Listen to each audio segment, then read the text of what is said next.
Hi guys, Darth Deuces with another Gunpla model kit review. We'll be taking a look at the HGUC Jesta cannon from Gundam Unicorn. Um, a while ago, I reviewed the standard high-grade Jesta, which is one of the first kits I built. This has been my most recent kit that I built, and I've been wanting to get the Jesta cannon for a while now. It's basically the cooler Jesta, even though the Jesta itself is already a really cool mobile suit, probably one of my favorite grunt suits. The cannon just takes it and makes it even better. So yeah, this is a high grade kit. It's a pretty straightforward build, but still interesting enough. And it's a pretty solid build, and shake them around. And parts aren't going to fall off or anything, so that's pretty good. The only parts that are like loose is like his front skirts. I decided to split in the middle so they move independently. They're really loose. They don't okay, they're holding position there, but they wobble around a lot. But it's not a huge deal. So he uses a lot of the same parts as the Jesta, but he obviously has some new parts. He's a lot more armor going on. Of course, a lot more weaponry going on. A few foil stickers going on, like the orange sticker on the forehead there. But I do like that they use a translucent orange plastic piece for the actual visor. I think it looks 10 times better than a sticker would. He also has comes with clear marking stickers, and you'll see I've applied those throughout the kit. You can apply them in any way you want. You get that freedom, which is great. And there's also foil stickers for some color separation, like on the weaponry here. This gray is stickers for color separation, but they're not too bad. So the torso is pretty cool. Very standard Jesta. You got this sort of larger collar piece. I will be doing a comparison later. You do have bulkier shoulder pads. I think look pretty good. He does have that lighter blue, darker blue, and then this grayish color for the extra armor. Got the backpack here, which you can make a standard Jesta backpack if you want. You can remove the whole top piece and it'll just be a standard Jesta backpack. The jet boosters, which can be posed just a little bit by a ball joint. The main attraction of the suit is, of course, the backpack, but / shoulder mounted weaponry. You do have the large Vulcan gun, which looks really great.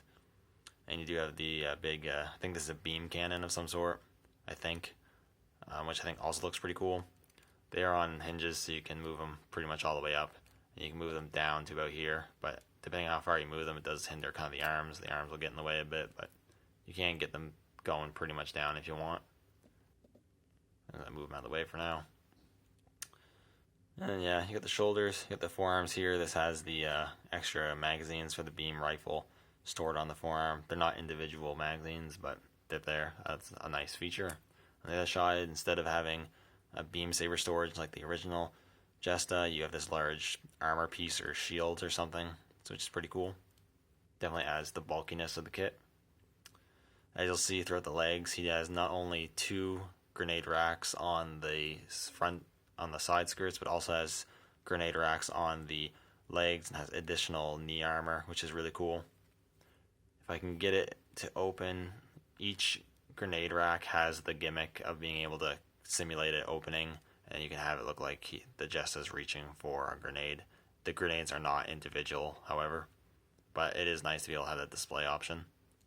One thing you do get as an extra piece is you get an optional side skirt piece for storage of the beam saber if you want to, so you can just unplug that and you can plug that in and have beam saber storage, so that's pretty cool. I prefer having the grenade rack. I think this looks better, but if you want to have beam saber storage, you do get that option, which is always great.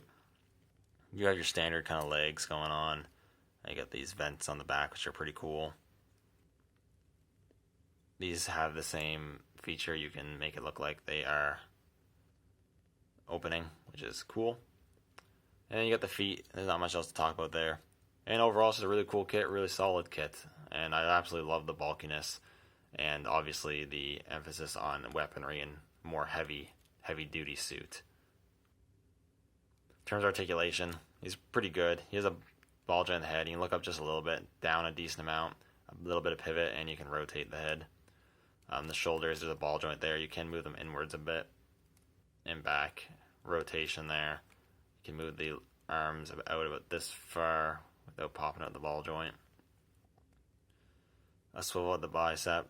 A hinge at the elbow, which moves a bit past 90, and ball joints at the wrists. There's a ball joint at the torso. You can actually crunch back a decent amount. not really crunch forward, and it can rotate, but cannot go full 360. It can only just move about like that. Each individual, the back skirt doesn't move, but these are on ball joints. They're a bit, like I said, they're kind of loose, but they do move. You just need them to move out of the way. And these ones can hinge outward and they can rotate. You also have your hip articulation, spread about that far, kick out pretty far, kick back about that far, swivels at the thigh, hinge at the knee, which moves about 90 degrees. The foot can shift forward and back, up and down movement, which is pretty good, and then a bit of a pivot. So you got a decent amount of articulation, where you're going to be able to get most of the poses you're going to want to get out of this kit.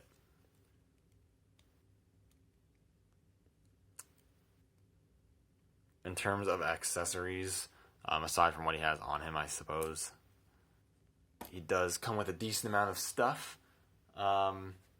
First of which, he comes with multiple hands, so I have the normal clenched fist hands there. You also get a set of gripping hands for each side. You also get a pair of open hands for each side. And you get a trigger hand, which is on his other accessory, which is his large, sort of heavy-duty beam machine gun, which is pretty cool. It's got a larger, like, box magazine going on, another magazine there. Has, like, underside grenade launcher on there. It's really cool. Foil sticker in there for that orange detail. Has a little gimmick where you can untab this and you can put it like this. I have no idea why it does that. Maybe it's a venting system or something. I have no idea, but you can do that. And easy enough to get that in his hand. Just unplug that, put that in, and there you have him with the large machine gun. If you want to get two-handed poses, you can unplug the other hand, and the open hand works best for that. And you can get him to hold it with two hands. You'll have to finagle it a bit to get a good pose with it. It is pretty big, so it's a bit, can be a challenge to get it into a good pose, but you can get it going on. He also comes with the standard Jesta beam machine gun as well. So that's always cool that you get that as well if you want to display him with this instead for whatever reason. Comes with his beam saber. So that's pretty cool. You get actually two beam effects, but you only get one beam saber, so you get an extra beam effect. The beam saber itself is really simple. You can just unplug that hand, or either hand, depending which side you want to put it on. And you can just slot the beam saber there in his hand and get him to hold it. So that's also really cool. And he also comes with the Jesta shield and all the different manipulator pieces to put the shield on the backpack, and can also be held by the handle if you want to. I'm not going to display him with the shield. It looks much better with the backpack on, because to get the shield displayed on, you have to take the whole cannon part of the suit off, so I'd rather have the cannon part on him than the shield. I already have a Jesta, standard Jesta, to have the shield. So last but not least, I'm going to do a real quick comparison with the previous Jesta, the standard Jesta, which you can tell is definitely an earlier kit of mine because I did not clean the nub marks off on this one. There's a bunch of nub marks on it. But there is the standard Jesta with the Jesta cannon, and you can definitely tell this guy's more of a presence with a lighter color armor going on and the bulkier armor and the weaponry. I still really like the standard Jesta though. It has that more sleeker look. I like the side shield.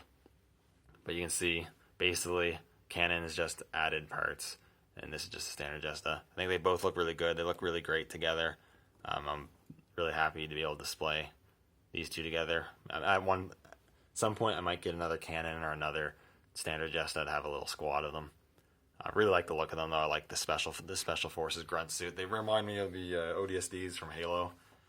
So I really like the colors, really like the design of the suits. And overall, the cannon is a really fantastic kit if you are into collecting grunt suits. And definitely if you're a Jesta fan, would definitely recommend building the Jesta cannon. And I recommend building the standard Jesta too, because that's also really good. It's really cool to have both. But if you're going to get one or the other, get the Jesta cannon. It comes with more accessories, more cooler stuff going on. An absolutely fantastic kit that you won't be disappointed with. Anyways, thank you guys for watching. Let me know what you think in the comments down below, and I'll see you all in the next video.